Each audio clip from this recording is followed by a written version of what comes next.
take off the lugs, you use a 21mm, and then you need a 22mm to take off 2 of these bolts, which are attached to this area here and this area up here, and they go through your brake caliper plate right here.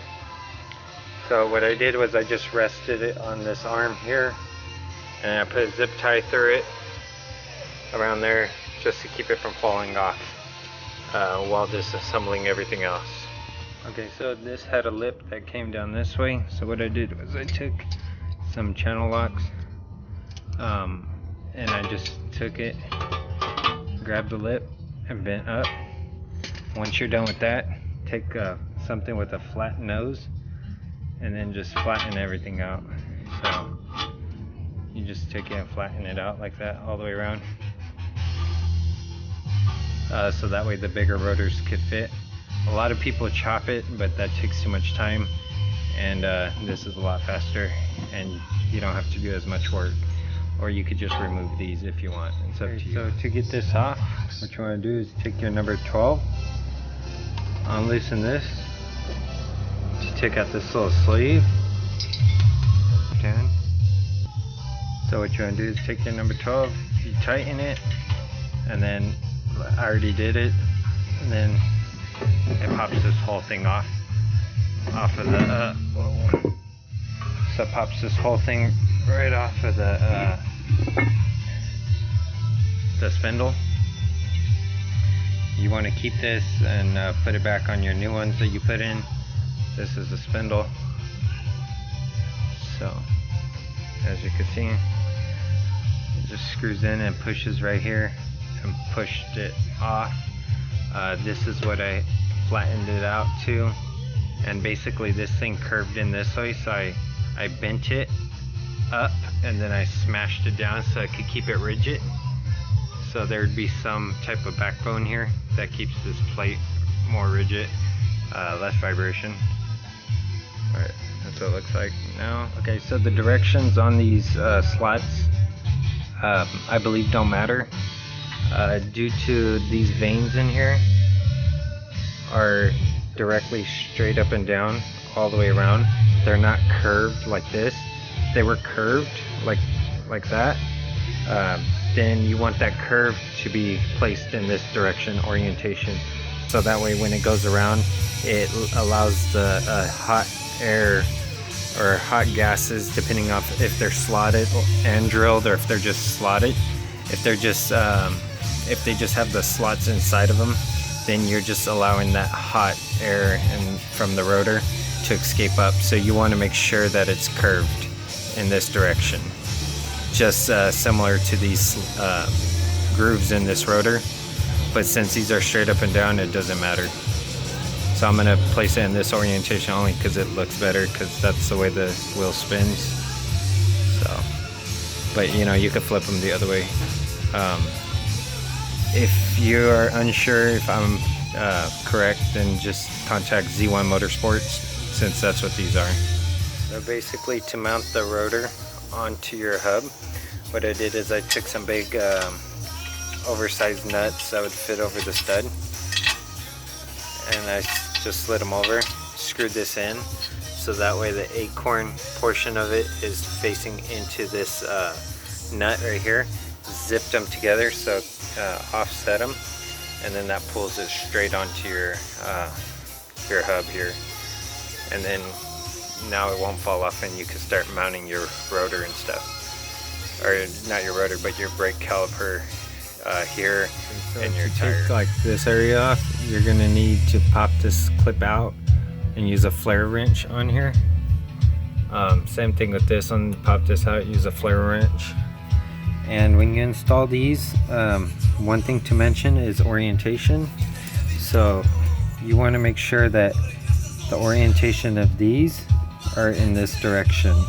So the weld, here's the outside of the caliper, and you want them to face this direction. So the weld to the inside of the fender well. So that way when you route it onto here, they sit up like that, and they could fish this way, and then the well could sit on this outside edge, and the lip could stick up here, and then you could fish it this way. Just little things to think about when you're installing these, so that way you don't flip them upside down and get everything binding after you installed everything.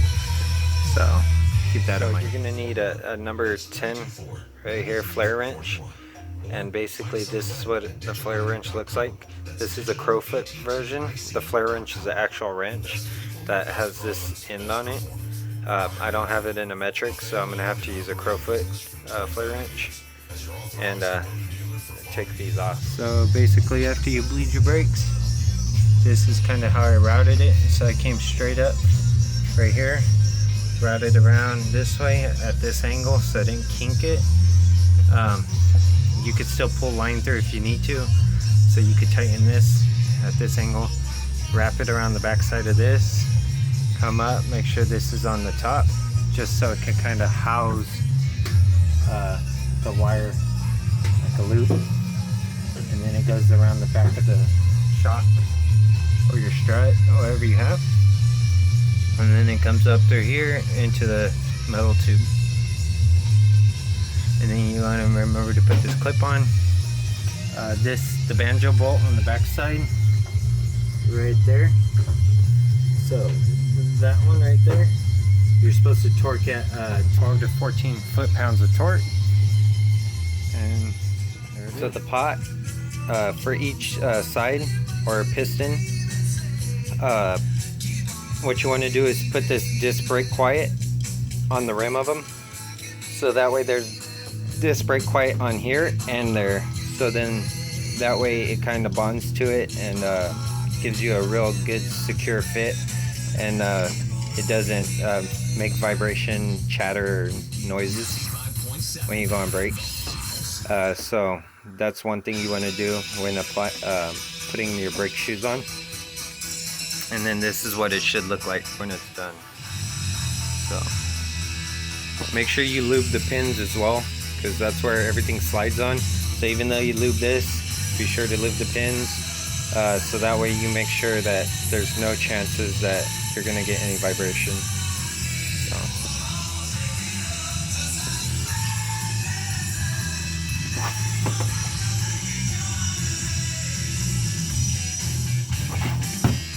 Also, another thing to note is some people say that they get vibration with these big brake kits. So what some people recommend doing is this edge, how it's chamfered down, it's to prevent like any vibration or chatter with the hard edge.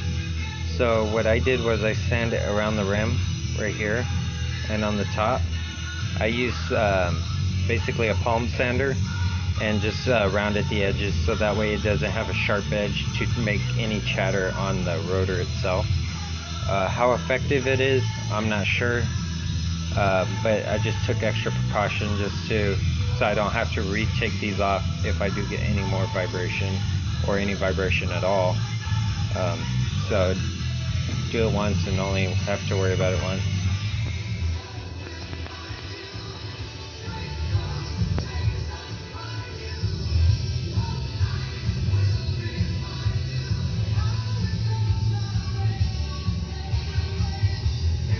So you crack loose your bleeder valve while it's under vacuum. Hand vacuum pump.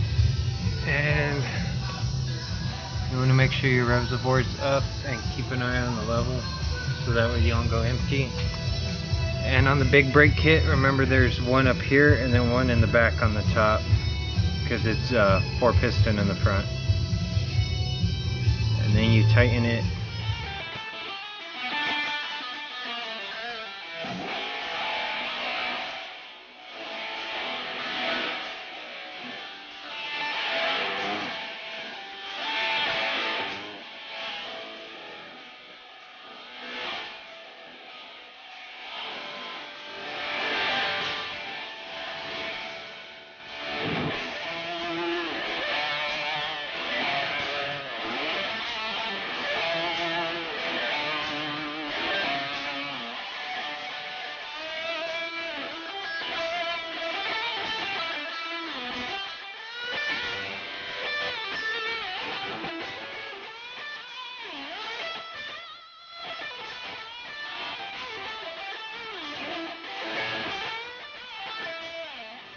Okay, so this part hits on the caliper a little bit. So what I did was I took some tin snips and I cut a little piece of it off right there.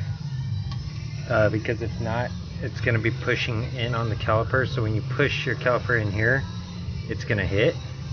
And what it's going to do is the caliper is going to go behind this, and this is going to push up on your rotor. I believe it's because I start bending this all the way around, and so it stretched the metal that way. So that's one thing to keep in mind. So as you can see, I gave it a pretty good gap right there. It was really hitting not right here on this top, it was hitting further down, so I wouldn't let this seat deep enough for the bolt to go through, and it kept bending this inward and touching the rotor. As you can see, this is that GM Victory Red in the shade. It looks pretty close to the red. It looks kind of dark right here because it's in the shade, but once you hit it with the sun, as you can see, it blends in pretty good. But the GM Victory Red touch-up pin worked really good. You could just see it because it's kind of dirty right now, and then you could see a little lip. I didn't spend too much time on it. I just wanted to get rid of that chip in the front. But it's close, so looks kind of orange in the sun, only because the sun's hitting it, but it's really a deep red, just like the caliper. So that's the closest match I've seen. So if you have chips in your red paint, get the Victory GM Red. So this is the before.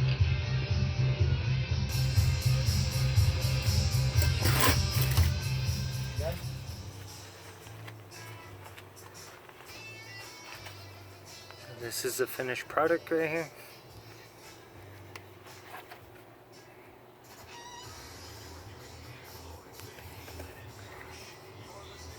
Looks really good with the slotted rotors. And they do fit in the stock 18s with minimal gap.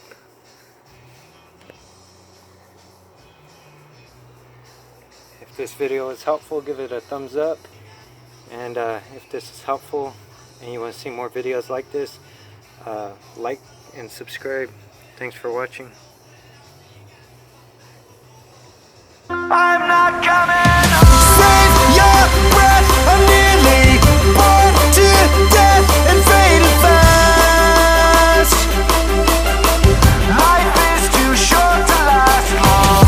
Back on earth, I'm broken, lost and cold and fading fast. Life is too short.